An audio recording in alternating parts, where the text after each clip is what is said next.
Okay, doing an update video.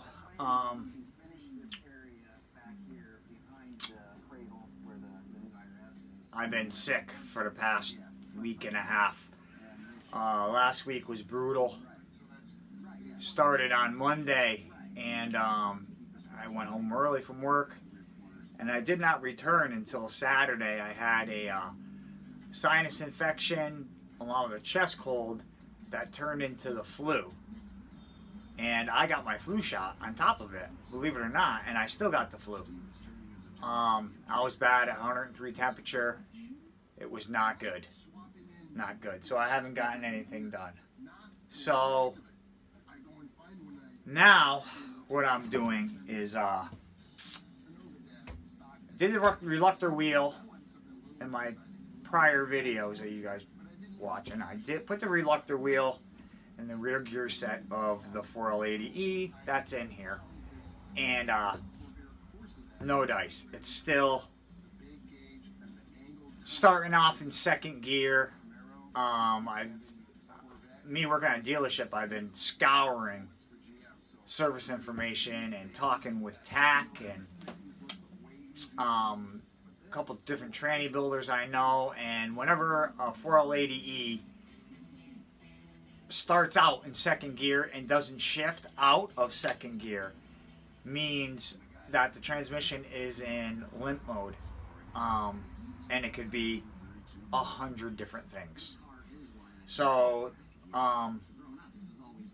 one of my other buddies I had talked to, the guy I actually got the truck from, and motor and the two rear differentials all, I talked to him, and he had like a 2000, maybe 99 or 2000 G-Van that was hitting the T-bone from the side. The thing was a horseshoe, and he had a 4L80E in that van, and lo and behold, it's a CERTA replacement. So a CERTA means service. Let me read it. Service replacement transmission assembly, right from GM, and it's mint. The thing is mint condition. So it's an older one though, so it's more set up like a Turbo 400. The 4L80E that's in here has a forward cooler line and a rear cooler line, and the rear cooler fitting goes through the case and into the rear gear set. The center support. So that's different. The side of the transmission where the shifter arm is, this has the bracket, the horseshoe bracket style that a piece of like solid round stock would go through, like the old style GM column shifts were. It has that, and it does not have a cable bracket that bolts from the top. There is no bosses for it, no anything. So I'm going to have to either make a bracket, or the bolts that hold that bracket are exact in line with the pan bolts that go up. There's two holes in the top, and they line up perfect. So what I'm just going to do is I'm going to put long bolts in my pan, and then I'll drop the bracket on it, put two nuts on the top, and that should work fine. So what I'm doing tonight, it is Thursday the 27th, I think.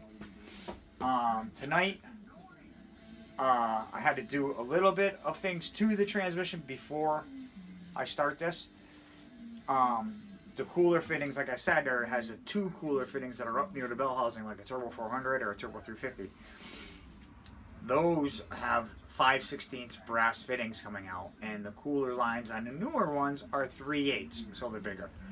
So what I had to do is take those two fittings out, and it's quarter pipe thread to 5/16 tubing, ball and socket. I searched and searched and searched and searched, and I believe it or not, I looked through my old man's indexes, and he had two. It was like he laid them out for me. There was 2 quarter male pipe thread to 3/8 tubing female fittings, the same exact fittings that are in there, but just for 3/8, sitting right on top, like he placed them there himself. I can't believe it. I thought I was gonna have to wait till tomorrow to get them, and that's not the case. My old man saved me again. God rest his soul. So anyway, so I'm gonna start doing this now. I'm gonna rip that trans out. We're gonna put this trans in, and we're finally gonna get to the bottom of why that transmission won't shift, or if it's something completely unrelated, like it's a tuning thing or a computer thing or a wiring harness thing. I can't imagine it being that, because all that stuff is legit. It's all good. It's all done correctly. So to my knowledge, it's done correctly, and there are no codes in the computer for the transmission. So that tells me that the wiring and the solenoids and everything and anything to do electronically is correct. Because if it wasn't correct, I would have a code. That's the TAC. Numerous different trans builders told me. TAC is technical service from General Motors in Detroit. So that's what we're doing tonight. So I'm ready to go here. I just gotta get underneath there and start ripping and tearing. So I will pause you guys, and when I get that trans out, I'll do another segment and show you the differences when both of them are side by side here on the ground, and then we'll put that one in. Hopefully I can get this all done in one night. I'm going to try my hardest. Okay, so that took a little bit longer than I anticipated. Always does. I got the tranny out, so I'm going to spin you guys around. I'm going to show you the differences between the two, from the late model and the early model for L80E. So I'm going to spin you around. Okay, so this is the late model.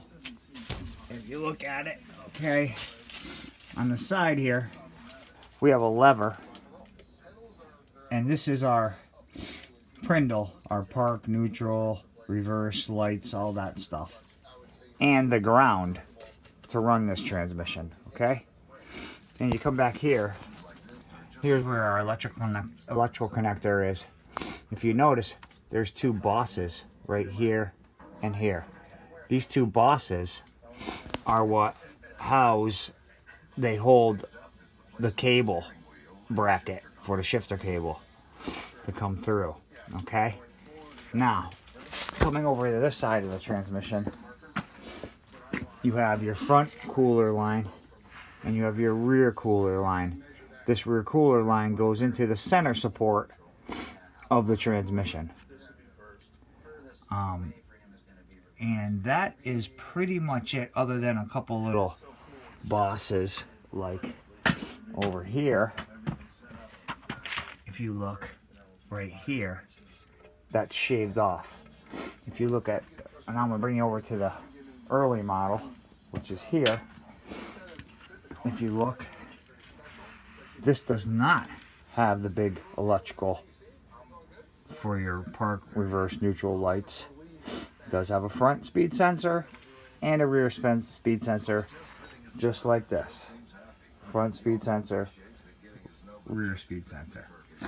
Okay, now you come back here. Here's our big electrical connector, and there's no bosses for the cable bracket.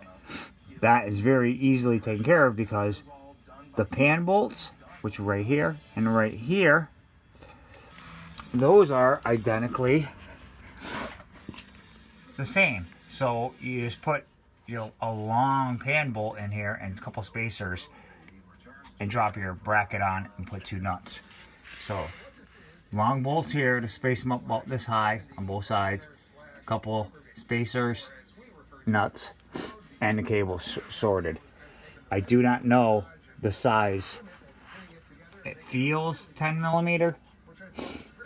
like a 10 millimeter bolt, so that would be a 15 millimeter head. So I could use the lever. I'm pretty sure that'll be okay. Now, like I said, if you look here, this is shaved off. This is not shaved off. I might have to cut that, I'm not sure. Now, and it is a Serta replacement. Okay, now we come over here to this side of the transmission, and here are our two cooler lines, like a TH400 and a TH350. They're up in the front. There is no front and rear like that one, front and rear. So I'm gonna have to make a couple lines to go down to my existing lines, but that's okay. But other than that, that is the difference between the two. So I got it out tonight, so tomorrow night, my wonderful Friday night, I will be putting the Serta in, and hopefully the wiring is all the same. I don't know. I'll know better tomorrow. So that's it for tonight's video. I'm gonna go in and edit it, post it, and I'll see you folks tomorrow. Thanks for watching. Don't forget to like, comment, and subscribe. Good night.